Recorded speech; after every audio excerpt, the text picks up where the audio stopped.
Your time now is 8:20. I'll send things downstairs to Dee and Lindsay. Hey, guys. Hey, good morning, Steph. Thank you so much. All right, Lindsay Dunn here, Devo Brown with you. Dina and Sid will return tomorrow, getting an extra day off after the long weekend. And speaking of the long weekend, we were all out in Niagara Falls.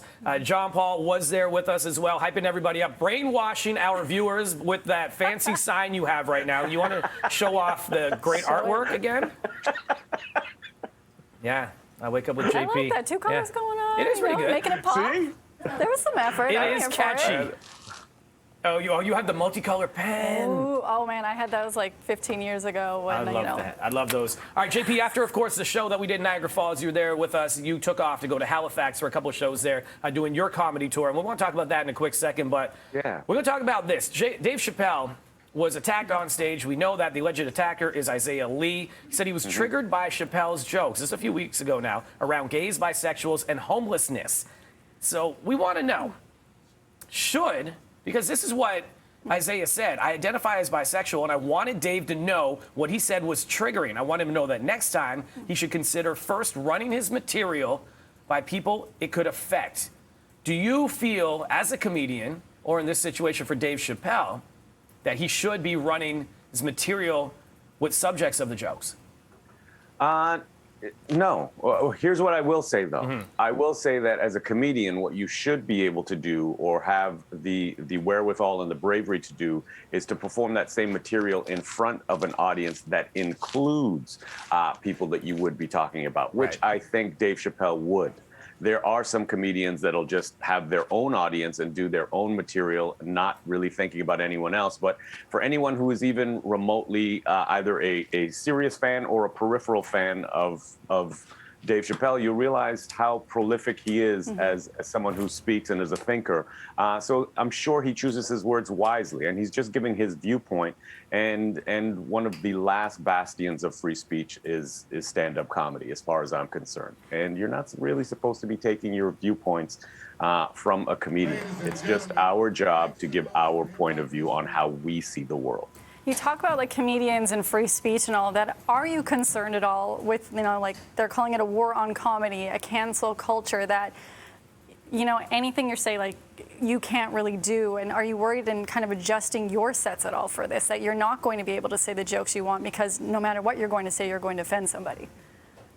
No, but I am very, very mindful of, is this the hill that I want to die on in relation to just get the laugh? Yeah. As a comedian, it shouldn't be just about getting the laugh. It should be about the right type of laughter that you're trying to solicit and elicit from audiences. And if you're just doing it to do it, then that's the whole thing of people are laughing at you and not necessarily laughing with you. So I definitely think people and comedians and people in general need to put intention behind their words, and they have to be very careful of what those intentions are.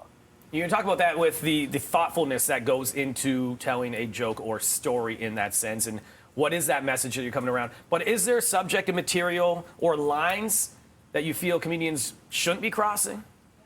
Here's the thing. I definitely do, but you don't know what that line is until you cross it, right? So how do you determine what the line is if it doesn't get crossed? And what will determine whether it's funny or not is if there's going to be laughter or if it's just going to be silence. And if it's silence, then you're a spoken word artist.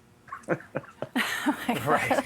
If somebody doesn't like your material, and it's easy to say, well, don't watch me, right? Like I'm not for you. Don't watch me. That's one way of doing it. But what's another way to protest and let that comic know that you're not a fan of them? Because in this case, Isaiah Lee did the wrong thing by attacking somebody. Violence is not the answer, but he felt that was the way to go. So what is another approach? So two things I'll say. I honestly want to believe that's a direct result of Will Smith almost legitimizing that on millions and millions of television screens and just, in the news cycle following that. So I think people now somehow feel emboldened to be able to take that into their own hands, kind of thing.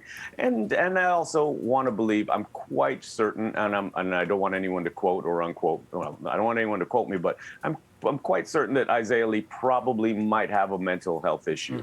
that he's dealing with. Because, I mean, that's not the way to protest. Like, your protest is, I'm going to buy a ticket to this guy's show. I'm going to come in with either a replica or a real weapon and then rush the stage, because then your message gets lost in what happened. Like, it gets lost in the media hoopla that follows that. I'm not thinking about what this guy's message is. I'm just thinking about, oh man, this guy rushed the stage on Dave Chappelle and he got stomped out in the back. I'm not thinking about, hey man, this guy's protesting his jokes. So the best way is the way that everybody normally goes. Either put out some videos, write a letter, and maybe even go after the people that put on the show, the people that are responsible for allowing the show to go on. So whether it be Netflix, whether it be the Hollywood Bowl, whether it be a comedy club, whether it be whoever. But like you said, violence is never the answer, and because it never ends well, and the real message gets lost within the violence.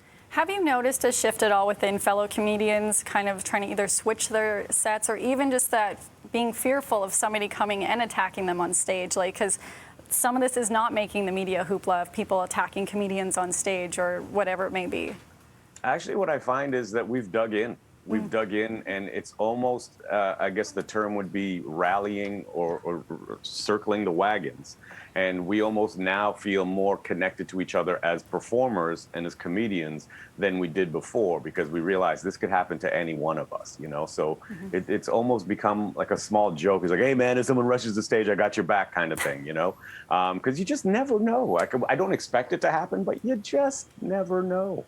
Yeah, you got to talk to security, make sure that it's not going to happen as well, right? Be like, hey, here's $5, man. Make sure you watch my back a little more tonight. I'll be right? security correct. for you any day, though. I do have pipes underneath this. You just can't really see them on TV. It takes away 10 pounds of muscle. I like it. I saw the way you threw those coins. I could tell that was someone who had some serious bicep control. JP, we appreciate you, of course. You're continuing your tour with Ron Jossel as well, and thankfully you had a good time in Halifax and everything is going well for you, man. We will see you soon. Thanks for joining us for this conversation this morning. Brown Bag Tour in Niagara Falls, Yuck Yucks, this Friday and Saturday. Come check us out. We'll be there.